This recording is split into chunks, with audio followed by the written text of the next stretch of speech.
जी बिस्मिल्लाहिर्रहमानिर्रहीम अस्सलाम वालेकुम. So last day we have discussed about activity based costing और आज हम उसकी implementation के हवाले से बात करेंगे. If you have developed an activity based costing system तो उसको deploy कैसे करेंगे, implement कैसे करेंगे और accordingly हम इन सारी चीज़ों को फिर लेके चलते हैं. But before that, if there is any other question in your mind regarding last day's discussion, so you may raise that question if there is any question.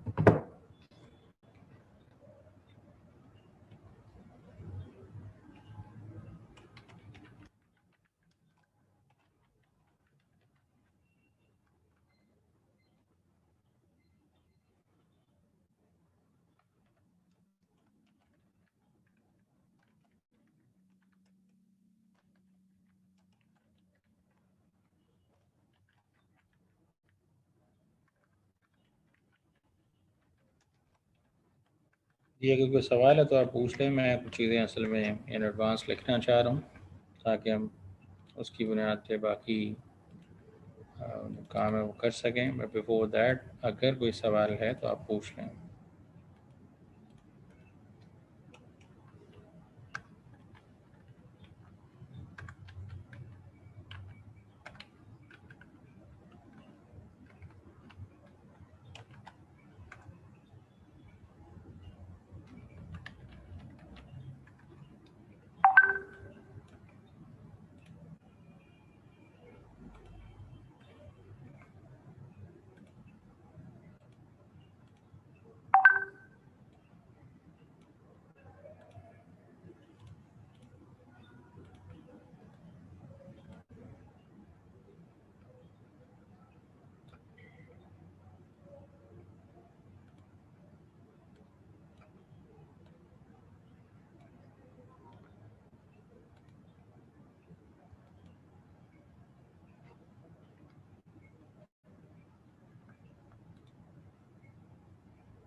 Ji ladies and gentleman, हम continue करेंगे activity based system की deployment के हवाले से. आपके पास जो कल hand out share हुआ था उसमें जो क्वेश्चन नंबर 1 है उसको आप अपने सामने कर लें. मैं उस क्वेश्चन को पहले आपके सामने सॉल्व करूँगा और देन हम लेके चलेंगे इस चीज़ को. इनफैक्ट जो क्वेश्चन है जी, मैं पॉसिबल आप तमाम लोगों के पास आई होप क्वेश्चन मौजूद है. अगर क्वेश्चन मौजूद है तो मुझे ज़रा रिस्पॉन्ड कर दीजिएगा.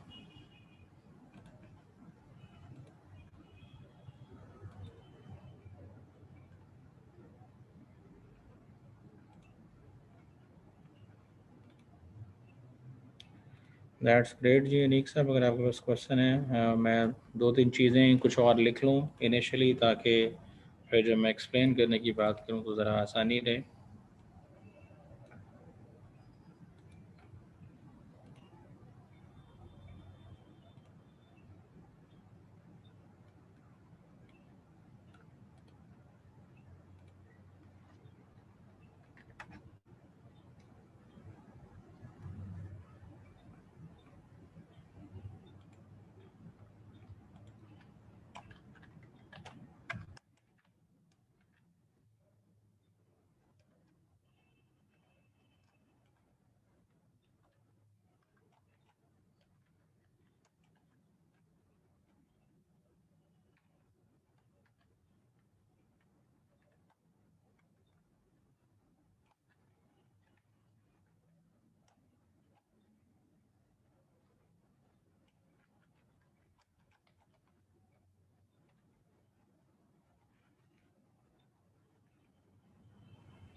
जी ओके, चलें क्वेश्चन पढ़ते हैं जी। मैंने आपको कहा था कि क्वेश्चन और सोल्यूशन एट अ टाइम मैं आपके सामने शायद शेयर ना कर सकूं, सो मैं अभी सोल्यूशन सिर्फ आपके सामने शेयर कर रहा हूँ। क्वेश्चन आप लोगों के सामने मौजूद होना चाहिए, which I been sent to you the last day. मैं जी वहीं से पिक करता हूँ, इस चीज़ को आपके सामने एक्सप्लेन करता हूँ। क्वेश्चन के अंदर मेंशन किया गया है, having attended a course on activity based costing, you decided to experiment by applying the principle of ABC. ABC stands for activity based costing to the 4 products currently made and sold by your company. 4 products company currently बना रही है and you decided to experiment activity based costing system. Details of the 4 products are given below for the period. जो details हैं वो दी गई हैं for the period। कितनी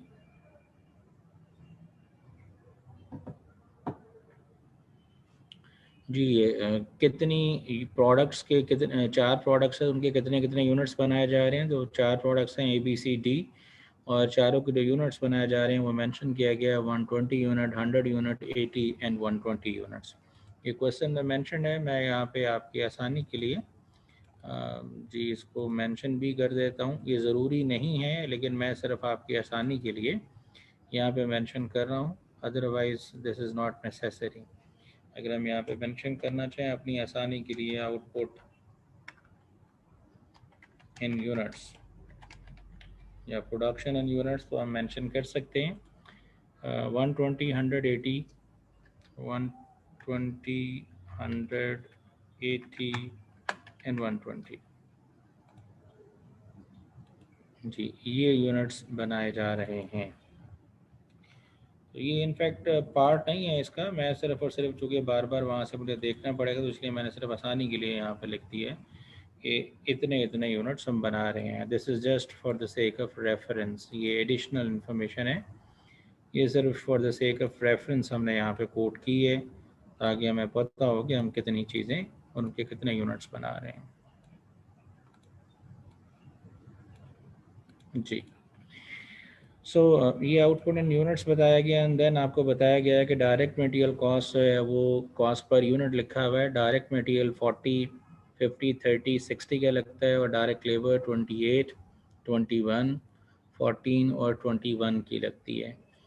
direct labour और direct material cost per unit हमारे पास अगर अवेलेबल है, तो हम यहाँ से उसको जी कॉस्ट को आइडेंटिफाई कर सकते हैं। 40, 50, 30, 60 की कॉस्ट है, ये पर यूनिट है। हम जितने यूनिट्स बना रहे हैं 120 मल्टीप्लाइड बाय जो पर यूनिट कॉस्ट है मटेरियल की, उससे मल्टीप्लाई करेंगे तो हमें मटेरियल की कॉस्ट पर ए प्रोडक्ट मिल जाएगी। दैन इसी तरह से बी प्रोडक्ट के लिए 100 यूनिट्स बना रहे हैं और 50 पर यूनिट कॉस्ट है, तो इसको मल्टीप्लाई कर देंगे हम कितनी है जी बी मटेरियल की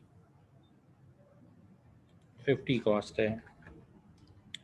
सो इसी तरह से सी प्रोडक्ट के लिए पर यूनिट कॉस्ट मटेरियल की 30 है, 80 यूनिट्स बनाए जा रहे हैं, मल्टीप्लाइड बाय 30, 24 यूनिट की कॉस्ट बनेगी, 120 यूनिट्स हैं और 60 कॉस्ट है, तो 120 मल्टीप्लाइड बाय 60, तो 7200 हमारी कॉस्ट बनेगी डायरेक्ट मटेरियल की। फिर डायरेक्ट लेबर कॉस्ट की बात करें तो हमें बताया गया कि पर यूनिट 28 है, तो यूनिट्स बनाए जा रहे हैं 120 मल्टीप्लाइड बाय 28।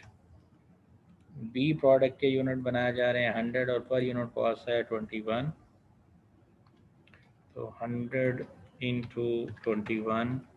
सी प्रोडक्ट की 80 यूनिट्स हैं और पर यूनिट कॉस्ट है वो 14 है, सो 80 इंटू 14, 1120 कॉस्ट बनेगी, और 120 यूनिट्स बनाए जा रहे हैं और 21 कॉस्ट है लेबर की पर यूनिट।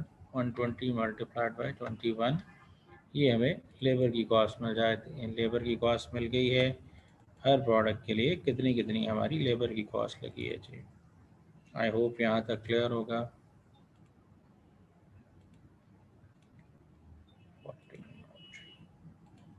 जी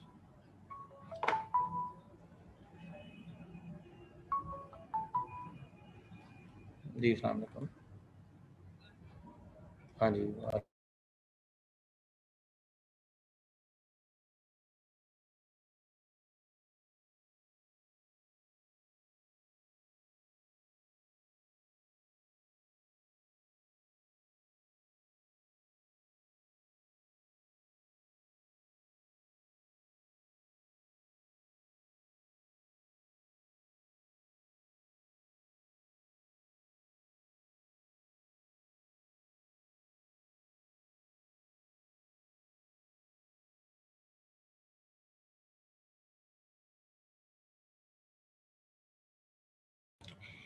जी।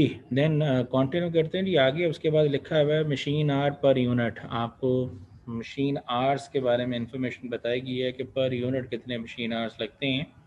तो हम अभी क्या करना है वो हम बाद में बात करेंगे, लेकिन हम यहाँ पे साथ ही मशीन आर्स कैलकुलेट कर लेते हैं। हम 4 प्रोडक्ट्स बना रहे हैं, चारों प्रोडक्ट्स के लिए अगर हम मशीन आर्स कैलकुलेट करना चाहें तो हम कैलकुलेट कर सकते हैं।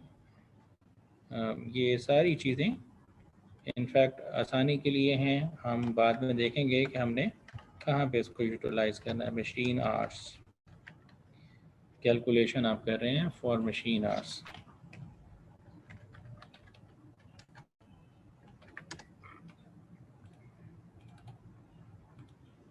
ठीक है जी, ये प्रोडक्ट्स हैं आपकी।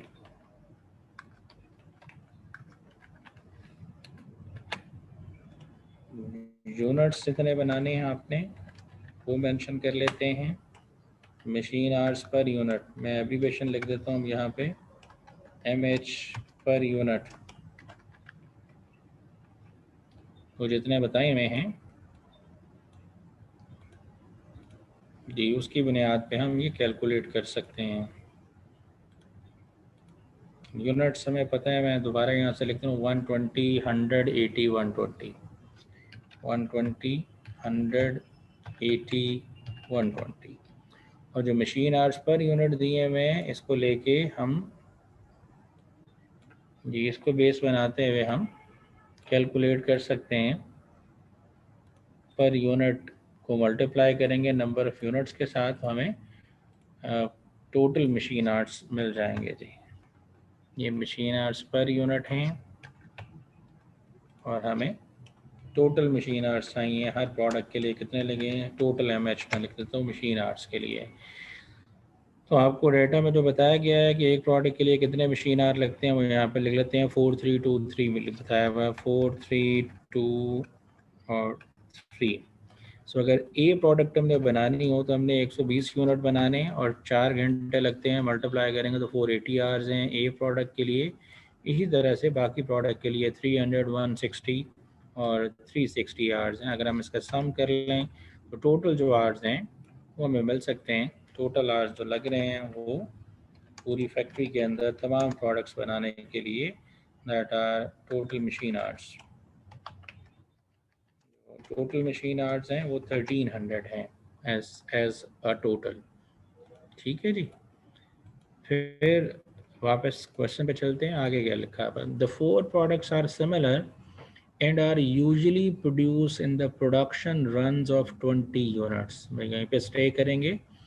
चारों प्रोडक्ट्स सिमिलर हैं, एक जैसी हैं, मिलती जुलती हैं, और ये जो चीज़ें बनाई जाती हैं ये बनाई जाती हैं इन the production runs of 20 units. 20 unit के रन में। मतलब क्या इस बात का, कल हमने कुछ बैच लेवल एक्टिविटी की बात की थी कि अगर हम 4 प्रोडक्ट्स बना रहे हैं तो जब एक दफ़ा हम प्रोडक्शन प्रोसेस रन करते हैं, बैच रन करते हैं, तो उस बैच के अंदर प्रोडक्ट के 20 यूनिट बनते हैं। सो इसका मतलब अगर एक दफ़ा 20 यूनिट बना लेंगे तो अगले 20 बनाने के लिए आपको मशीनों को दोबारा रन करना पड़ेगा, यानी कॉन्टीन्यूटी में मशीनें नहीं चलेंगी। It might be possible you have to give a pause. हाँ, मशीनों को रेस्ट देंगे, उसको रिन्यू करेंगे, उसको चेक करेंगे सारी चीज़ें एक्टिवली ठीक काम कर रही हैं।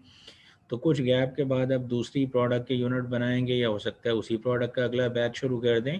तो हर प्रोडक्ट जो कि लिखा हुआ सिमिलर है, और तो वो production runs of 20 units, her production run के अंदर एक दफ़ा प्रोडक्शन प्रोसेस चलाने के अंदर, रन करने के अंदर जो यूनिट्स बनते हैं वो 20 हैं। तो 20 यूनिट का के बैच के अंदर आप चीज़ बना रहे हैं, तो उसका मतलब अगर ए प्रोडक्ट बनानी है उसके टोटल 120 यूनिट बनाने हैं, तो आपको कितनी दफ़ा प्रोडक्शन प्रोसेस रन करना पड़ेगा, कितनी दफ़ा मशीनों को स्टार्ट करना पड़ेगा।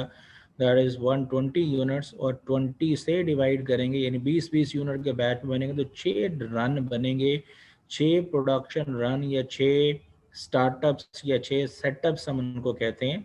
इन 6 सेटअप्स के अंदर जाके आप पूरा कर सकेंगे अपनी प्रोडक्शन को। ए प्रोडक्ट की, फिर बी प्रोडक्ट की बात करें तो 100 रन हैं, 100 यूनिट्स हैं, और 20 का एक रन है तो 5 दफ़ा मशीनें चलानी पड़ेंगी।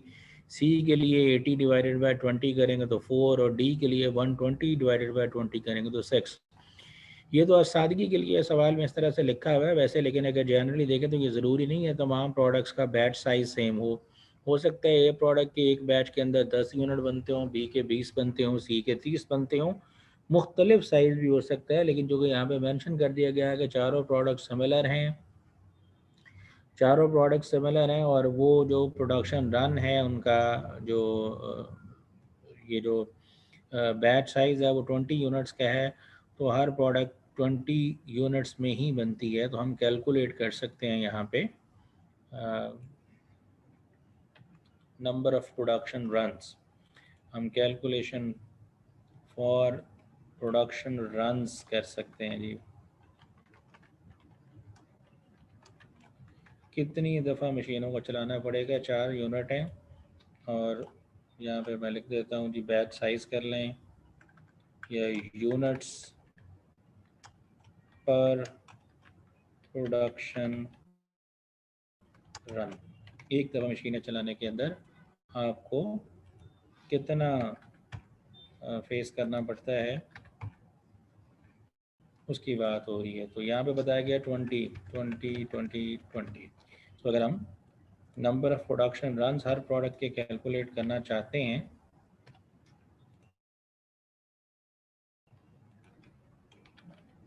नंबर ऑफ, मैं अभी छोटा लिख देता हूँ, नंबर ऑफ रन्स लिख देता हूँ, रन्स से मुराद वही प्रोडक्शन रन्स है।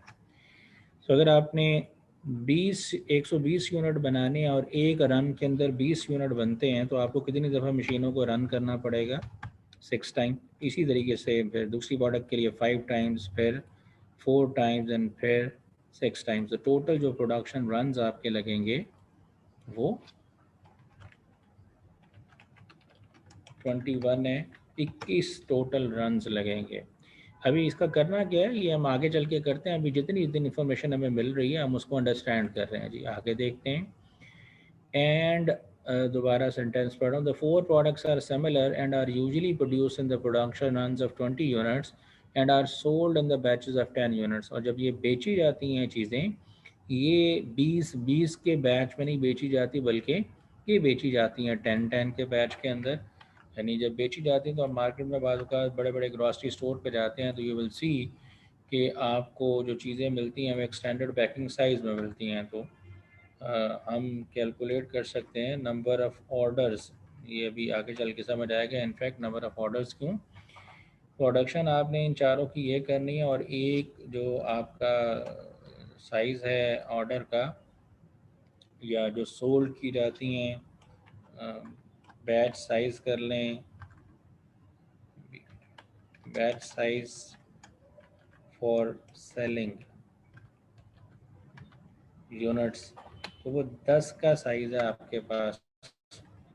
अगर 10 का साइज़ है, 10 का साइज़ है, 10 का साइज़ है, तो अगर 120 यूनिट बेचने पड़ेंगे तो आपको जो नंबर ऑफ़ ऑर्डर्स एग्जीक्यूट करने पड़ेंगे, जो ऑर्डर्स मिलेंगे जिनको आपको परफॉर्म करना पड़ेगा, जो कि 10 के साइज़ में ऑर्डर मिलता है, ऑर्डर साइज़ 10 का है, तो 120 यूनिट अगर बेचने हैं, 10 का ऑर्डर साइज़ है तो 12 ऑर्डर करने पड़ेंगे, 100 है तो 10 का साइज़ है तो 10 ऑर्डर करने पड़ेंगे, 80 में, एंड सो ऑन। तो ये हमारे पास टोटल ऑर्डर्स जो हमें एग्जीक्यूट करने पड़ेंगे, परफॉर्म करने पड़ेंगे, ये उनकी बात हो रही है। समझ आ रही है जी बात?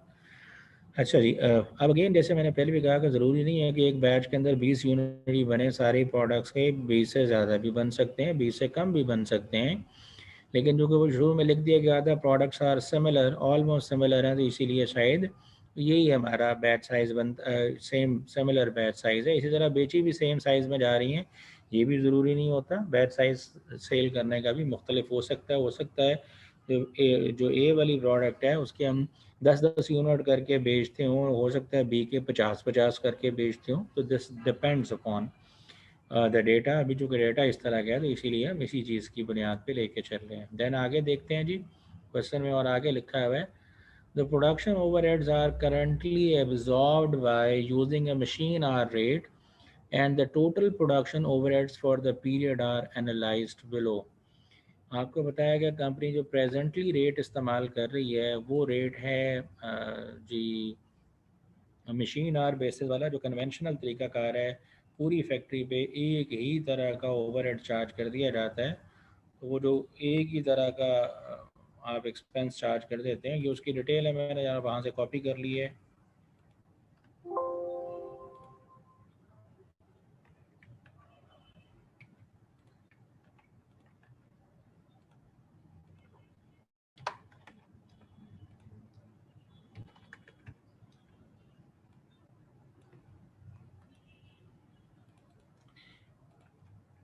जी आपको एक्सपेंसेस की डिटेल बताई गई थी, ये उसकी डिटेल थी, मैं वो यहाँ से उठा के ले आया हूँ। चले मैं ज़रा नियर कॉपी कर लेता हूँ। ये हमारे टोटल एक्सपेंसेस हैं जो वहाँ पे क्वेश्चन में लिखे हुए, इन तमाम का अगर हम सम कर लें, ये जो कुछ एक्सपेंसेस हैं इनके नाम भी चले पहले देख लें। कुछ ऐसी कॉस्ट है जिसे मशीन डिपार्टमेंट की कॉस्ट कहा गया। ये वो पूल्स हैं जो कल हमने 6 स्टेप परसों देखे थे।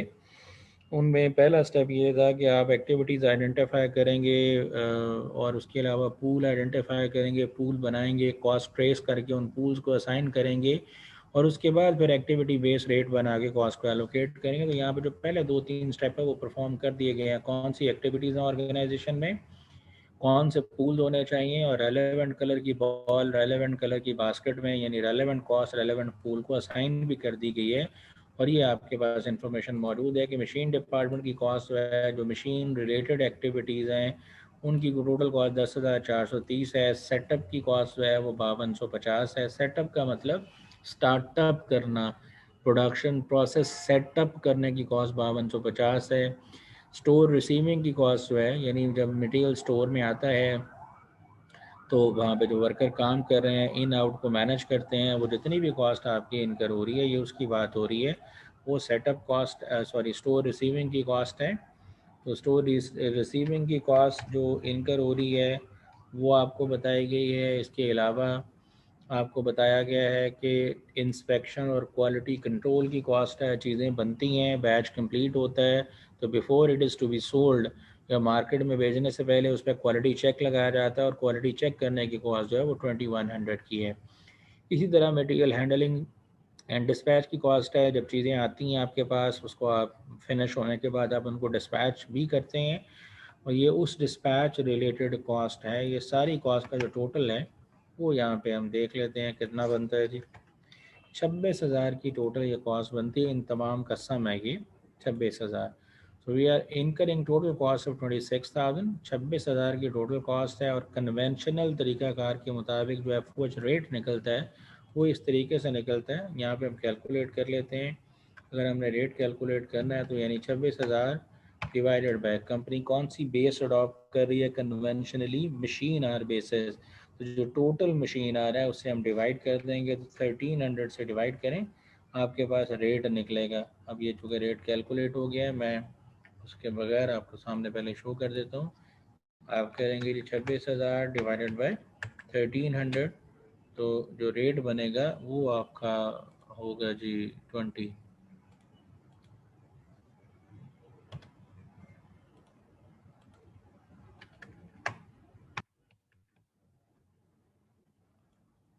सॉरी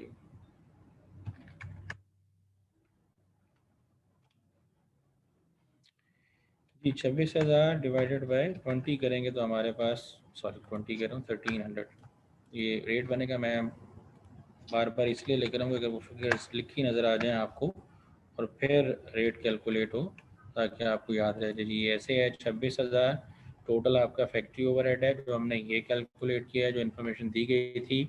और कन्वेंशनली जो कंपनी रेट ऑप्ट करती है वो मशीन आर की बेसिस पे है, तो मशीन आर्स का सम 1300 है। अगर आप इसको डिवाइड कर लेंगे तो जो रेट आपका बनेगा वो 20 पर मशीन आर बनेगा।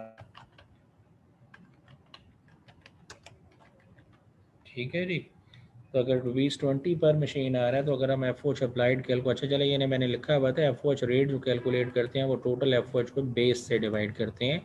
तो जो बेस होगी उसका नाम यहाँ पे लिखा जाएगा। बेस यहाँ पे जो कंपनी ऑप्ट कर रही है वो है नंबर ऑफ़ मशीन आवर्स। हम यहाँ पे नंबर ऑफ़ मशीन आवर्स लिख देंगे। अगर लेबर आवर्स वाली बेस होगी तो नंबर ऑफ़ लेबर आवर्स से डिवाइड कर देंगे। तो टोटल फैक्ट्री ओवर डिवाइड कर देंगे हम उसको total number of machine hours से, तो हमारे पास रेट निकल आएगा। पर अगर हमने एफओएच कैलकुलेट करना है, जो अप्लाई किया जा रहा होगा तरीकाकार ये होगा, जो रेट निकाला है उसको लेवल ऑफ एक्टिविटी यानी जिस बेस पे रेट बनाया था उससे मल्टीप्लाई कर देंगे तो हमें रेट एफओएच मिलना शुरू हो जाएगा। तो यहाँ पे number of machine hours for each product बारी बारी करेंगे, हम हर प्रोडक्ट के लिए एफओएच कैलकुलेट करना चाहते हैं।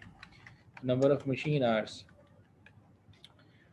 की बुनियाद पे चलेंगे, हमारा रेट 20 है और 20 एफओएच अप्लाइड अगर हमने कैलकुलेट करना है, FOH applied factory overhead calculate करना है तो हमें देखना है कि रेट कितना है 20 और कितने मशीन आवर्स लग रहे हैं, ये मशीन आवर्स लग रहे हैं 480 पहले वाली प्रोडक्ट के लिए लग रहे हैं, तो रेट है जी 480 मशीन आवर्स मल्टीप्लाइड बाय जो रेट है वो 20 है तो एफओएच बनेगा 9600। दूसरी प्रोडक्ट के लिए जो मशीन आवर्स लग रहे हैं वो 300 हैं और रेट 20 है, 300 इंटू 20।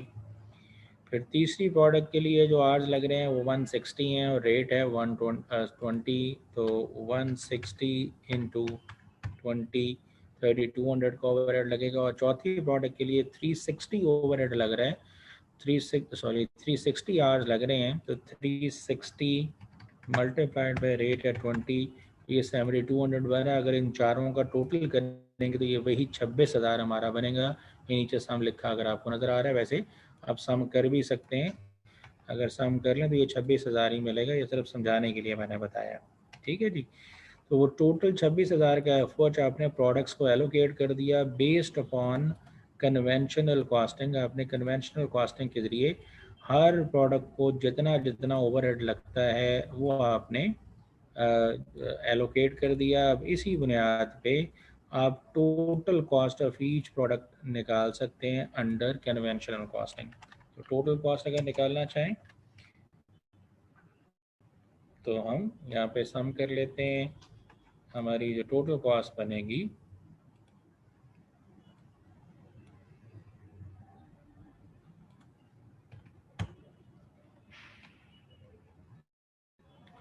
तो ये हमारी टोटल कॉस्ट बनती है हर प्रोडक्ट की अंडर कन्वेंशनल कॉस्टिंग।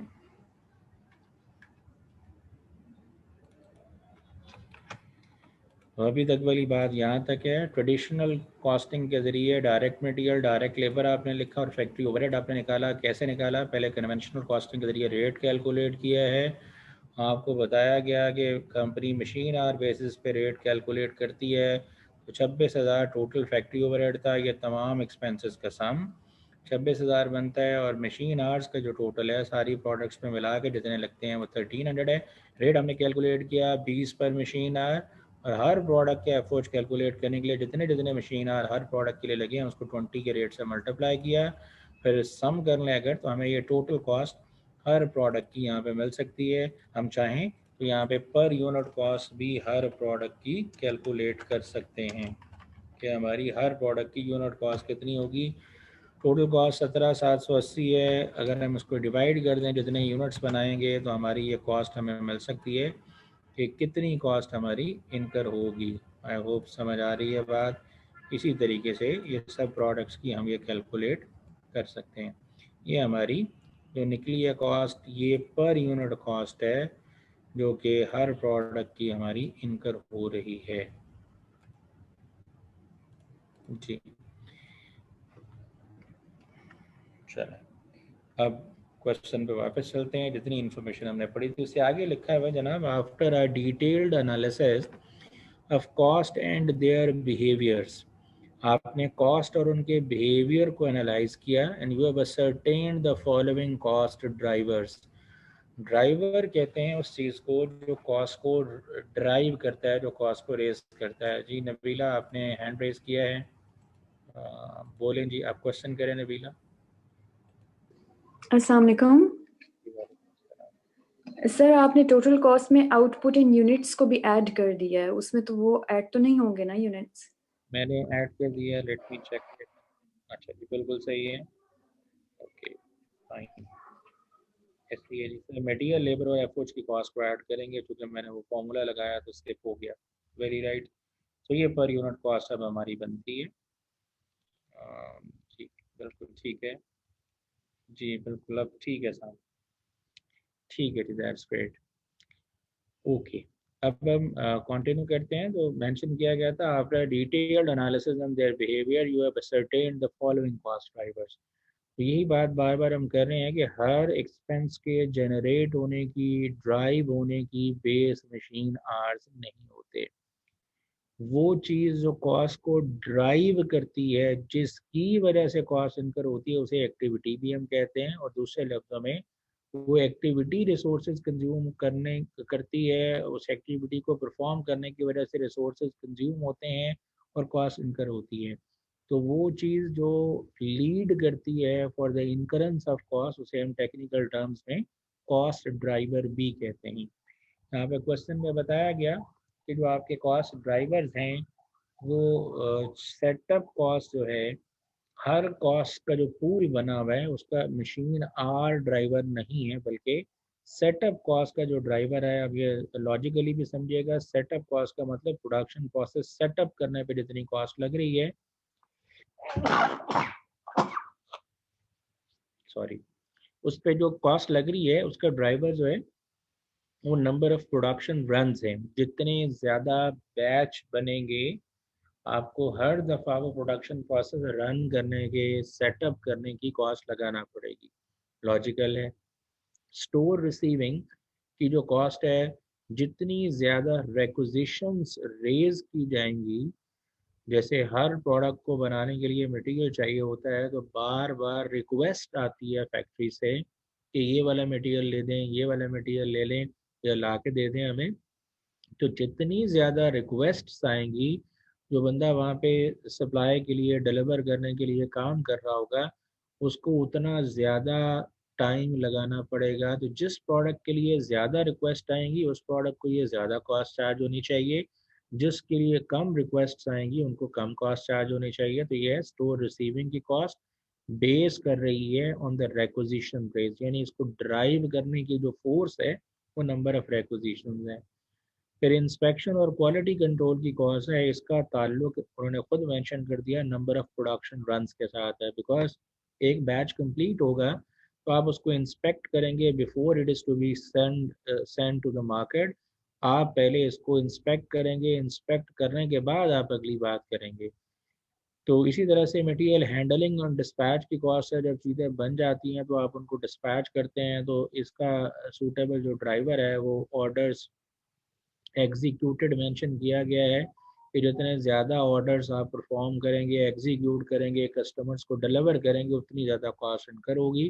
तो जो कॉस्ट हमारा वर्कर्स वहाँ पे काम कर रहे हैं डिस्पैच डिपार्टमेंट के अंदर, उनकी कॉस्ट तमाम प्रोडक्ट्स को इक्वल असाइन नहीं होनी चाहिए, बल्कि हर प्रोडक्ट को उनके नंबर ऑफ ऑर्डर्स की बुनियाद पे असाइन होनी चाहिए। यहाँ तक आई होप समझ आ रही होगी। अब यहाँ पे अभी तक जो ड्राइवर्स बताए हैं वो 4 तरह की कॉस्ट के ड्राइवर बताए हैं, जबकि जो ऊपर 4 पूल्स बने नज़र आ रहे थे वो 5 है। सबसे पहला पूल था मशीन डिपार्टमेंट की कॉस्ट, उसका ड्राइवर नहीं बताया हुआ, लेकिन अगर हम खुद लॉजिक समझें, अब रिलेशनशिप बिल्ड करें, तो जो मशीन डिपार्टमेंट है उसकी कॉस्ट को ड्राइव करने वाली जो फोर्स है वो मशीन आर्स हो सकते हैं। सेटअप कॉस्ट का ड्राइवर आपको बता दिया, वो नंबर ऑफ प्रोडक्शन रन है। स्टोर रिसीविंग का ड्राइवर रिक्विजिशंस बता दिया। इंस्पेक्शन और क्वालिटी कंट्रोल का जो ड्राइवर है वो आपको बता दिया। मटेरियल हैंडलिंग, जी, प्रोडक्शन रन और हैंडलिंग डिस्पैच का नंबर ऑफ ऑर्डर्स एग्जीक्यूटेड बताया हुआ है। अब इसको मजीद आगे यूज़ करते हैं। आगे लिखा हुआ है the number of requisition raised on the store was 20 for each product. हर प्रोडक्ट के लिए जो रिक्विजिशन रेज की गई हैं वो 20 हैं हर प्रोडक्ट के लिए। मैंने पहले भी बताया ये ऐसा होना ज़रूरी नहीं है, कम ज़्यादा भी हो सकती हैं, लेकिन चूँकि वो सवाल में थोड़ा सा सिंपलिसिटी या आसानी को मलहूज़ खातिर रखा गया है, तो ये ज़्यादा रिक्विजिशंस भी हो सकती हैं। हम यहाँ पे अगर नंबर ऑफ़ रिक्विजिशंस कैलकुलेट करना चाहें तो हम कैलकुलेट कर सकते हैं नंबर ऑफ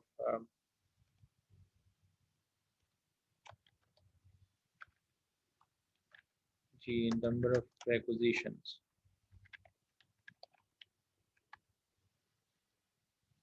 4 प्रोडक्ट्स हैं। आपको जो ये अब यूनिट्स वगैरह की ज़रूरत नहीं है, बिकॉज उन्होंने आपको खुद ही बता दिया कि हर प्रोडक्ट के लिए जो रिक्विजिशंस हैं वो कितनी कितनी है। हम सिर्फ उनको ले लेते हैं। Requisition number of requisition her product के लिए उन्होंने खुद बता दी है, आपको कैलकुलेट भी नहीं करना पड़ी, वो बता दिया गया हर प्रोडक्ट के लिए जो रिक्विजिशन हैं वो 20 हैं, 20, 20 एंड 20। तो ये ज़रूरी नहीं है 20 रिक्विजिशन ही हो सकता है एक प्रोडक्ट के लिए 20 रिक्विजिशन हो, दूसरी प्रोडक्ट के लिए 30 हो सकती हैं, 40 हो सकती हैं, तो ये डिपेंड करता है। और तो जैसे इंफॉर्मेशन दी हुई है फॉर द टाइम बिंग हम उसको उसी तरह से यूटिलाइज कर रहे हैं। आई होप समझ आ रही होगी। चलिए, ये हमारी नंबर ऑफ रिक्विजिशन हैं और टोटल 80 रिक्विजिशन हैं। अच्छा जी, अब इसके बाद कंटिन्यू करते हैं और उसके बाद लिखा हुआ था number of requisition based on the store was 20 for each product and the number of orders executed was 42। Total 42 orders execute किए गए हैं। हमने खुद भी कैलकुलेट कर लिए थे कि हर प्रोडक्ट के लिए कितने कितने ऑर्डर बनते हैं और टोटल ऑर्डर जो है वो 42 बनते हैं। ये इन्फॉर्मेशन टोटल की बताई हमने खुद भी कैलकुलेट कर ली थी। सो रिक्वायरमेंट नंबर 1 है calculate the total cost of each product if all overhead costs are absorbed on machine hour basis। तो पहली रिक्वायरमेंट हमने सॉल्व कर ली हुई है। आप टोटल कॉस्ट हर प्रोडक्ट के निकालेंगे अगर ओवरहेड जो है वो मशीन आवर बेसिस पे एलोकेट किया जा रहा है। नंबर 2 पे लिखा हुआ है रिक्वायरमेंट में calculate total cost of each product using activity based costing. तो अगर हम total cost of each product निकालना चाहते हैं एक्टिविटी बेस्ड कॉस्टिंग के अंदर, तो मसला मटेरियल की कॉस्ट का नहीं है, बिकॉज मटेरियल तो हर प्रोडक्ट के लिए पर यूनिट दिया गया, लेबर भी। मसला तो सिर्फ फैक्ट्री ओवरहेड का है कि फैक्ट्री ओवरहेड आप कन्वेंशनली किसी एक रेट की बुनियाद पर तमाम प्रोडक्ट्स को एलोकेट कर रहे हैं। वेयर एज जब आप बात करेंगे जी जो आपका है एक्टिविटी बेस्ड कॉस्टिंग, उसके अंदर आप कर रहे होंगे कि तो जितनी भी कॉस्ट है आपकी वो एलोकेट होगी फैक्ट्री ओवरहेड की एक बेस की बुनियाद पे नहीं बल्कि मल्टीपल प्रोडक्ट्स की बुनियाद पे। तो अगर आप दोबारा कैलकुलेट करना चाहें मटेरियल लेबर ओवरहेड दोबारा भी कर सकते हैं। मैं एज इट यहाँ पे इसको कॉपी भी कर देता हूँ, तो वही बात रहेगी, आप खुद भी कैलकुलेट कर सकते हैं। उतनी की उतनी वैल्यू रहेगी, वैल्यू में ऐसा कोई फ़र्क नहीं आएगा मटेरियल लेबर की। फ़र्क तो सिर्फ जो आएगा वो इनफैक्ट फैक्ट्री ओवरहेड की कॉस्ट में फ़र्क आएगा। वो फैक्ट्री ओवरहेड की कॉस्ट आपको कैलकुलेट करना पड़ेगी based upon activity based costing. अभी एक रेट बनाया था, ये भी एक रेट बनाया था। अब आपको प्रोडक्ट वाइज रेट बनाने पड़ेंगे अलहदा अलहदा एलिमेंट वाइज। उसका तरीकाकार क्या होगा, ये दो टेबल मैं अभी आपके सामने प्रिपेयर करूँगा जी। एक है calculation of activity based rates, जो हम कैलकुलेट करेंगे एक्टिविटी बेस्ड रेट्स। तरीकाकार क्या होगा मैं अभी आपके सामने सॉल्व करता हूँ।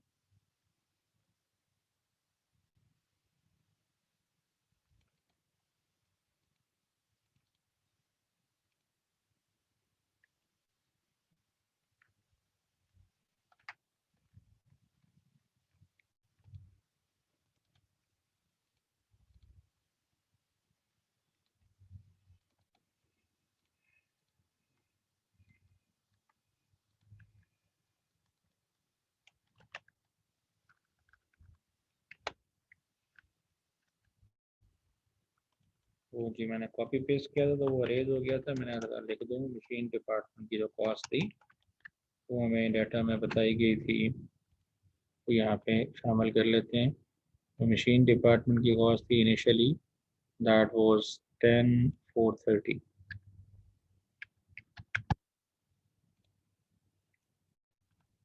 जिसकी बुनियाद पे 26,000 का टोटल बना था। फाइन। अच्छा, तो अगर एक्टिविटी बेसिस पे चलना है तो हमें क्या करना पड़ेगा वो मैं यहाँ पे आपके सामने मेंशन कर रहा हूँ।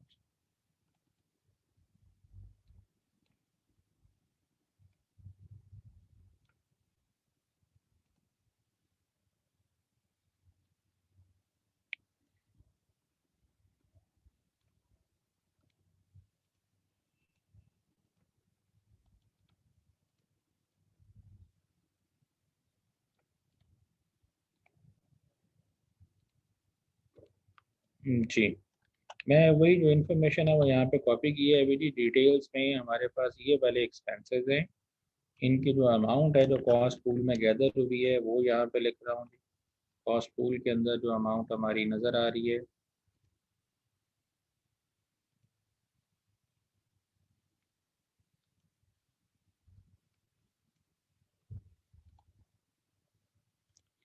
ठीक है जी। ये कॉस्ट पूल में अमाउंट है और एक कॉलम है यहाँ पे ऐड कर रहा हूँ जिसका नाम होगा जी कॉस्ट ड्राइवर। हम नाम मेंशन करेंगे यहाँ पे कि कॉस्ट ड्राइवर हमारा कौन सा है। अब मशीन डिपार्टमेंट की कॉस्ट का ड्राइवर नहीं बताया हुआ था, बट हमने लॉजिकली खुद से एवेल्यूएट किया कि इसका जो ड्राइवर हो सकता है वो नंबर ऑफ मशीन आवर्स हो सकते हैं। तो हम यहाँ पे लिखते हैं जी नंबर ऑफ मशीन आवर्स। नाम लिखना है उस ड्राइवर का आपने कि ड्राइवर क्या है आपका। तो दूसरी सेटअप कॉस्ट के लिए आपको ड्राइवर बताया गया था नंबर ऑफ प्रोडक्शन रन्स। जो ड्राइवर है उसका नाम मेंशन कर रहे हैं। स्टोर रिसीविंग की कॉस्ट के लिए नंबर ऑफ रेक्विजिशंस कहा गया था, वो रेक्विजिशंस यहाँ पे मेंशन करते थे। इंस्पेक्शन और क्वालिटी कंट्रोल की कॉस्ट के लिए भी नंबर ऑफ प्रोडक्शन रन्स बताया गया था, वो मेंशन कर लिया। मटेरियल हैंडलिंग एंड डिस्पैच की कॉस्ट के लिए नंबर ऑफ ऑर्डर्स एग्जीक्यूटेड बताया हुआ था, तो वो ऑर्डर्स एग्जीक्यूटेड हम यहाँ पे मेंशन कर लेते हैं। ठीक है जी। कॉस्ट ड्राइवर एक कॉलम है, उसके बाद कॉलम है total quantity of cost driver. वो जो कॉस्ट ड्राइवर है उसकी टोटल क्वांटिटी कितनी है वो हमने कैलकुलेट की है, वो हम यहाँ पे मेंशन कर लेते हैं। जैसे नंबर ऑफ मशीन आवर्स कितने हैं टोटल में, वो हमने कैलकुलेट किए हैं। ये अभी आपके सामने हमने पहले भी यूटिलाइज किया था। ये 1300 मशीन आवर्स हैं, तो यहाँ पे वो 1300 मेंशन कर लेते हैं। 1300 मशीन आवर्स हैं वो हमने यहाँ पे मेंशन कर लिया। मैं थोड़ा सा उसका फॉन्ट साइज इंक्रीज कर दूँगा।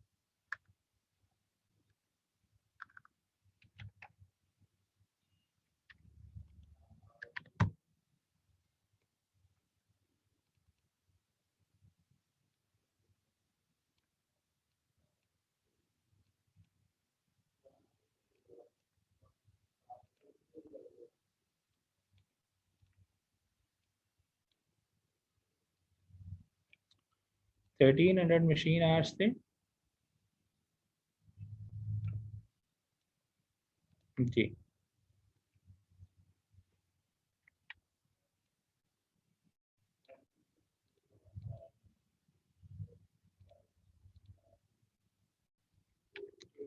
ओके जी। 1300 मशीन आवर्स थे। इसके बाद नंबर ऑफ प्रोडक्शन रन्स का अगर हम टोटल देखना चाहें तो ये प्रोडक्शन रन्स का टोटल है 21।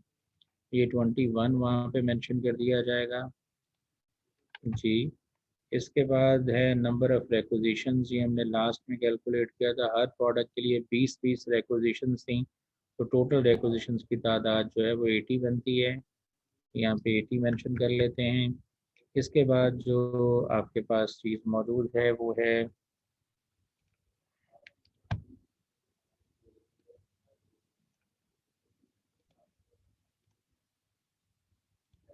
जी, मैं कॉलम के साइज छोड़ के नंबर ऑफ प्रोडक्शन रन है वो हमें पता है 21 है। नंबर ऑफ ऑर्डर्स एग्जीक्यूटेड जो वो 42 थे। तमाम प्रोडक्ट्स के लिए जितने टोटल ऑर्डर एग्जीक्यूट हुए हैं ये है नंबर ऑफ ऑर्डर्स 42।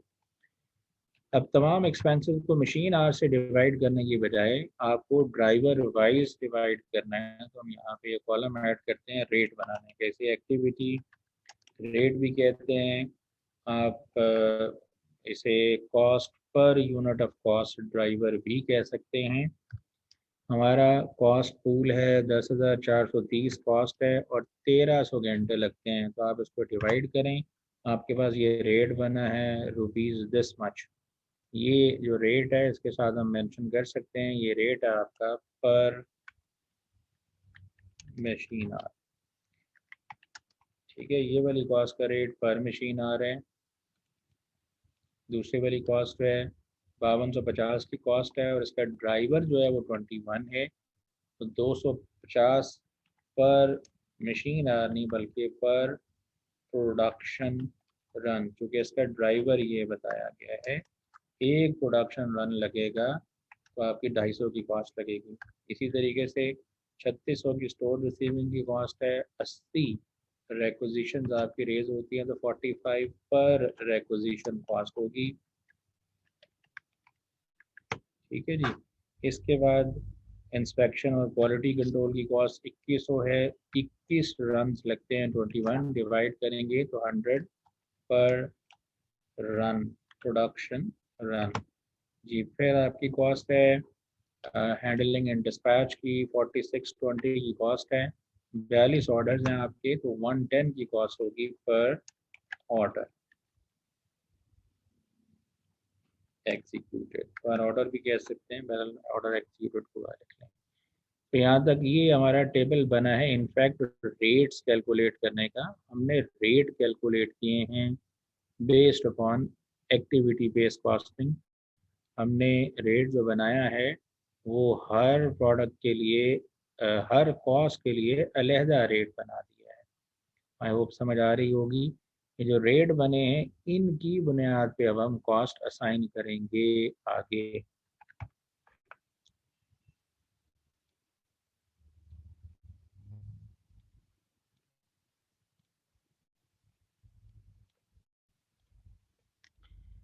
ये 8.023 इस तरह से है। चलें अब हम अगर कॉस्ट एलोकेट करना चाहते हैं तो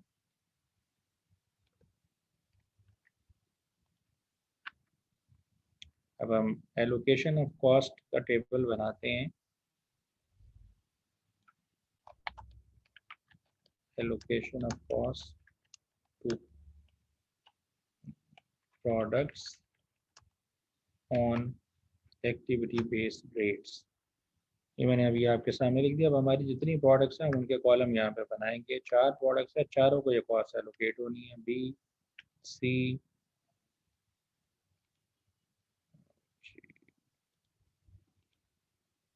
डी और एंड पे एक हम कॉलम बना देते हैं टोटल का।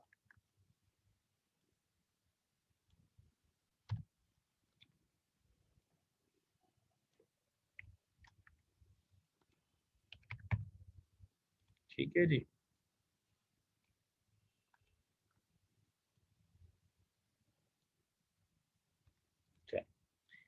अब हमने अगर मशीन डिपार्टमेंट की कॉस्ट प्रोडक्ट को एलोकेट करनी है तो हमने यहाँ से रेट लेना है जो कि हमें बताया गया 8.023 है। ठीक है, मैं इसको 4 डेसिमल तक ले लेता हूँ ताकि राउंडिंग का फ़र्क जो है वो मेरा कम से कम आ जाए। 023 07 है, उसके बाद चलें 07 के बाद 6 है तो मैं उसको 08 कर लेता हूँ। ठीक है जी, ये रेट है मेरा। मल्टीप्लाई करूँगा इसको मैं, अगर ए प्रोडक्ट के लिए मुझे मशीन डिपार्टमेंट की कॉस्ट निकालनी है तो रेट है पर मशीन आर, तो जितने ए के लिए मशीन आ रहे हैं उसको मल्टीप्लाई कर देंगे इस रेट के साथ। ये मशीन आ रहे हैं 480, 300, 160, 360, तो बारी बारी हर प्रोडक्ट के लिए उसको उसकी मशीन आर की क्वांटिटी से मल्टीप्लाई करते जाएंगे। तो पहली प्रोडक्ट के लिए 480 है तो 3851 रुपये की ये कॉस्ट बनी है।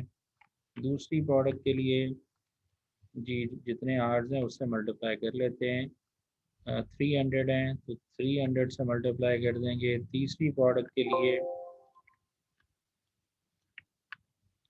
जी तीसरी प्रोडक्ट के लिए जितने मशीन आ रहे हैं उससे मल्टीप्लाई कर लेते हैं, तो मशीन आर 160 हैं, 160 से मल्टीप्लाई कर लेंगे। चौथी प्रोडक्ट के लिए 360 मशीन आर्स हैं तो 360 से मल्टीप्लाई कर लेंगे, तो ये हमारी कॉस्ट निकल आएगी हर एक प्रोडक्ट के लिए। अब अगर इनका टोटल करते हैं तो ये चारों का जो टोटल है ये टोटल मशीन डिपार्टमेंट की जो कॉस्ट है उसके बराबर होना चाहिए। इन सब का मैंने टोटल किया तो ये 10,430 बनता है, यही 10,430 की टोटल कॉस्ट थी। अब हम दूसरी कॉस्ट को पकड़ेंगे, उसका रेट लेंगे। दूसरी कॉस्ट का रेट है 250 पर प्रोडक्शन रन। तो 250 को पर प्रोडक्शन रन है तो प्रोडक्शन रन्स की तादाद से मल्टीप्लाई करेंगे, इंस्टेड के मशीन आर्ट से मल्टीप्लाई करें।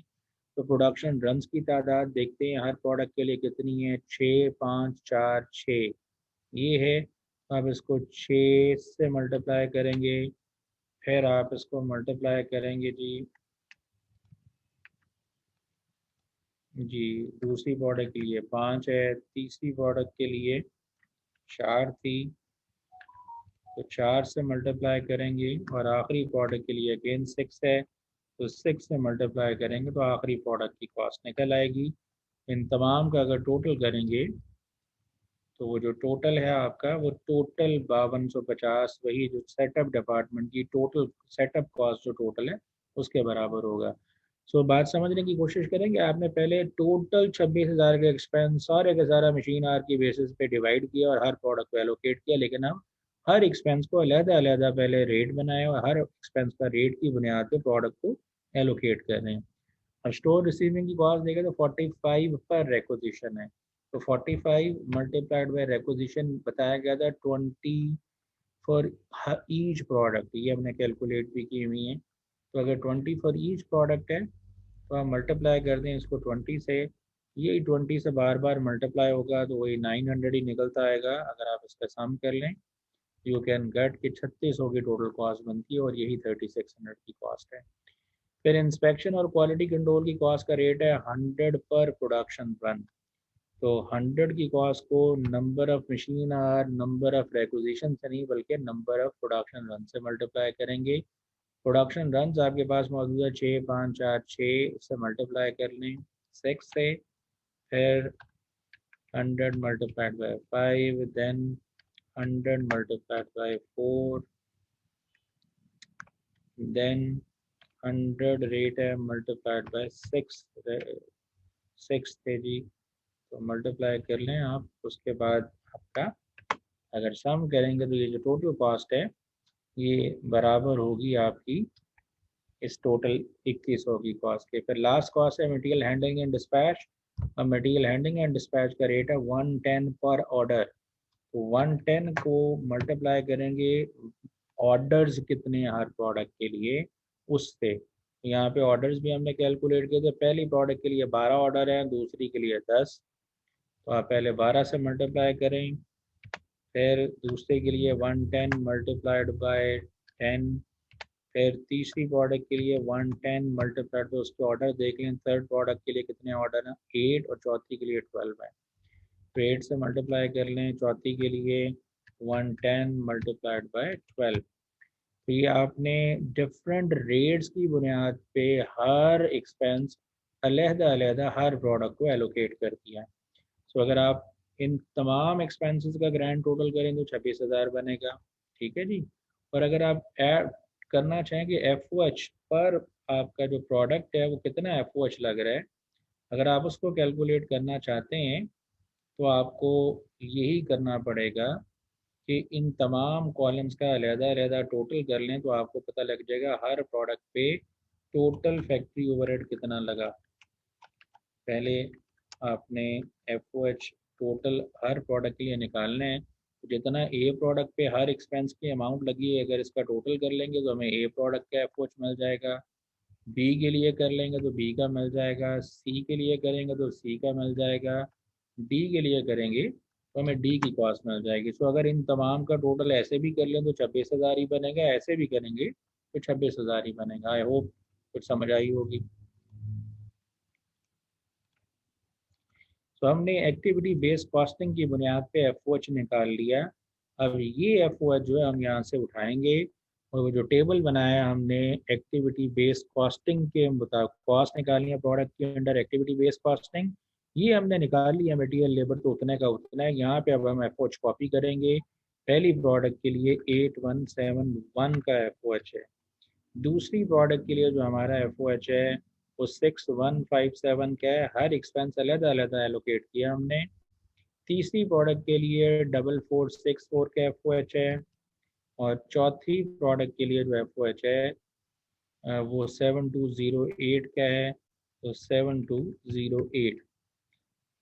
तो ये हमने कॉस्ट निकाली है under activity based costing based upon activity based rates. हमने पहले रेट बनाए हैं, उन रेट्स की बुनियाद पे हर एक्सपेंस हर प्रोडक्ट को हमने अलग एलोकेट किया है।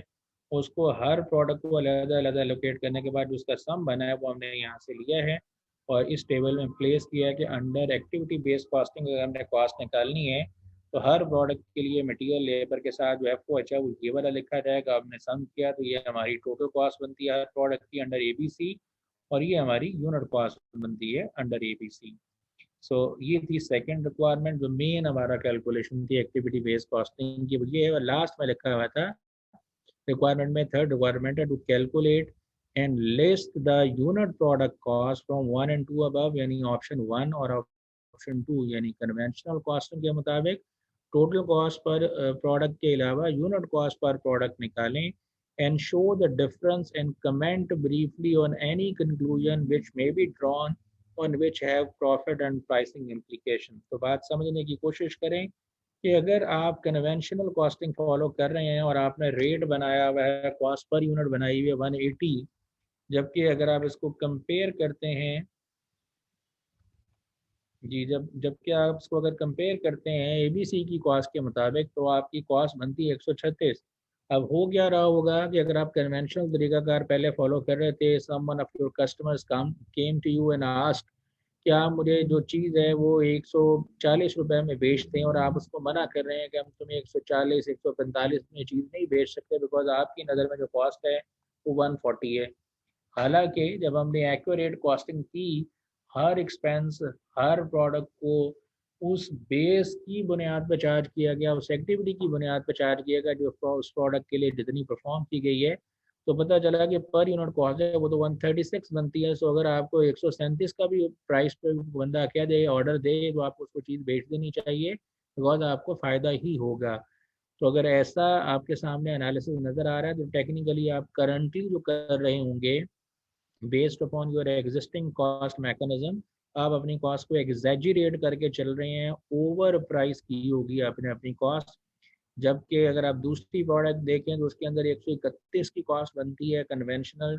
असल में आप 131 की बुनियाद पे अगर फर्ज कर लें 135-40 की चीज़ बेच के आप कह रहे हैं कि हम 3-4 या 8-9 का प्रॉफिट कमा रहे हैं, लेकिन इफेक्चुअली उसकी कॉस्ट जब 132 रुपये बनती है तो शायद प्रॉफिट उतना नहीं बल्कि आप प्रॉफिट उससे कम कमा रहे हैं।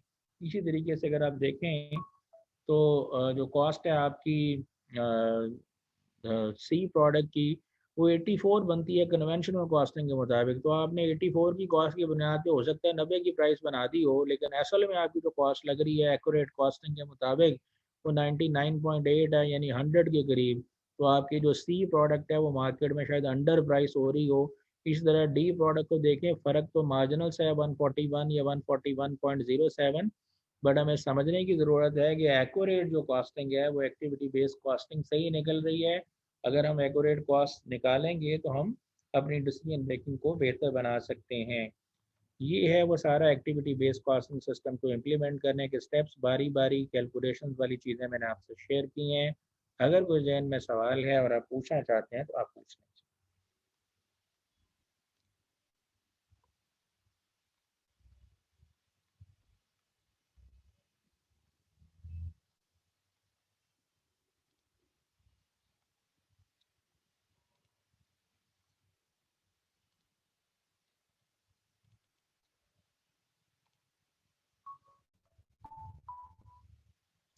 जी सलाम।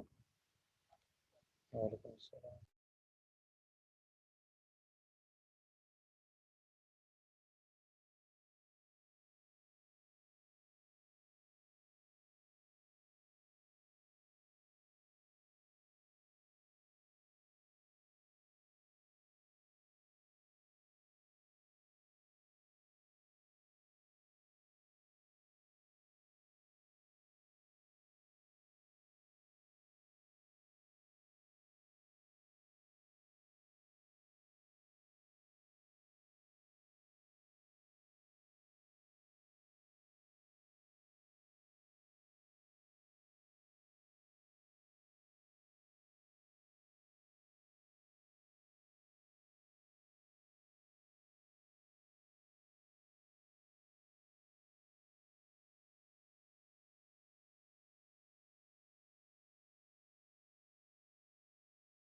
जी Salman Ahmed, rule of one बता दें।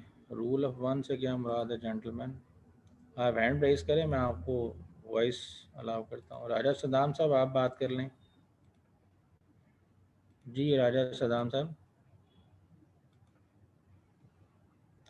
You are allowed to talk. Raja Saddam, आपने जो सवाल करना है आप कर लें। मैंने ये जो सोल्यूशन किया है ये ग्रुप में शेयर कर दिया है, क्वेश्चंस ऑलरेडी शेयर्ड हैं। तो इन पेजेस पे 4-5 सवाल हैं, वो सिमिलर इसी तरह के हैं मोर और लेस। आप इनको प्रैक्टिस करेंगे और इसके अलावा बुक के अंदर से जो इस चैप्टर के क्वेश्चंस हैं उनको आप सॉल्व करेंगे। सिंस वीकेंड है, आई वुड आस्क यू कि अगर आप ये जो मैंने अभी सॉल्व किया है अगर इसको नहीं कर सकते, इसके अंदर से हैंड आउट से सवाल, तो ये नेक्स्ट टाइम मैं डिस्कस कर दूंगा, बट आप एक ट्राई ज़रूर करें।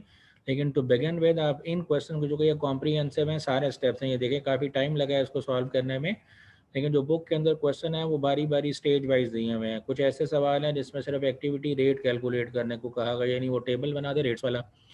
कुछ ऐसे क्वेश्चंस हैं जिसमें आपको कैलकुलेट करने को कहा गया है, सिर्फ और सिर्फ रेट दिया हुआ है और कॉस्ट एलोकेट करने को कहा गया, तो ये आप कॉस्ट एलोकेट करने का टेबल बना दें। कुछ ऐसे भी सवाल हैं जिसमें कॉस्ट भी एलोकेट करके दी हुई है और आपको सिर्फ और सिर्फ ये कन्वेंशनल कॉस्टिंग या एबीसी कॉस्टिंग के मुताबिक ये टोटल और पर यूनिट कॉस्ट करने को, कैलकुलेट करने को कहा गया है। तो आप पहले क्वेश्चन बुक के करेंगे, अगर आप बुक से करेंगे देन आप कंटिन्यू करेंगे जी जो मैंने हैंड आउट दिया हुआ है। नबीला आपका क्वेश्चन है what if more than one base are used. तो देखिए एक से ज़्यादा बेसिस कैसे इस्तेमाल करेंगे आप, ज़रा आपका माइक म्यूट नहीं है, अनम्यूट ही है। आप ज़रा वॉइस के ज़रिए मुझे क्वेश्चन पूछें, क्या आप पूछना चाह रही हैं? सर जैसे इस क्वेश्चन में हमने सिर्फ machine hour as a base use हुआ है ना, so what if machine hour and labour hours दोनों उन्होंने एज अ बेस नहीं, यूज किए देखिए वो हुए जो हैं तो? अगला क्वेश्चन आप देख के बात कर रहे हो ना, वहाँ पे लेबर और मशीन आवर की जब आप क्वांटिटी कैलकुलेट करोगे तो वो सेम बनेगी, ठीक है। तो सेम बनेगी इसका मतलब आइदर और कोई सी भी बेस अडॉप्ट कर लें। एट अ टाइम इदारा सिर्फ एक बेस अडॉप्ट करता है, एक से ज़्यादा बेस एट अ टाइम नहीं अडॉप्ट की जा सकती। तो जिस Okay, so क्वेश्चन को it's आप रेफर up to करके us whether we take a machine hour या direct labor. Because Okay, result sir. वही रहेगा ना, रिजल्ट वही रहेगा। जी. आप लिख लें मैं बेस मशीन कर रही हूँ या मैं मशीन आर की बजाय लेबर आर्स वाली यूज़ कर रही हूँ, रिजल्ट में फ़र्क नहीं पड़ेगा, ठीक है। तो ये क्लैरिटी के लिए कि सिर्फ एक ही base at one time opt की जा सकती है। अगर मल्टीपल बेसिस ऑप्ट की जा सकती होती हैं तो then there is no need to develop this activity based costing. तो ये डेवलप इसी वजह से हुआ है, इसीलिए इसकी बुनियाद पे हम कर Okay, sir. Thank you so much.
ये थोड़ा सा वॉइस का इशू था।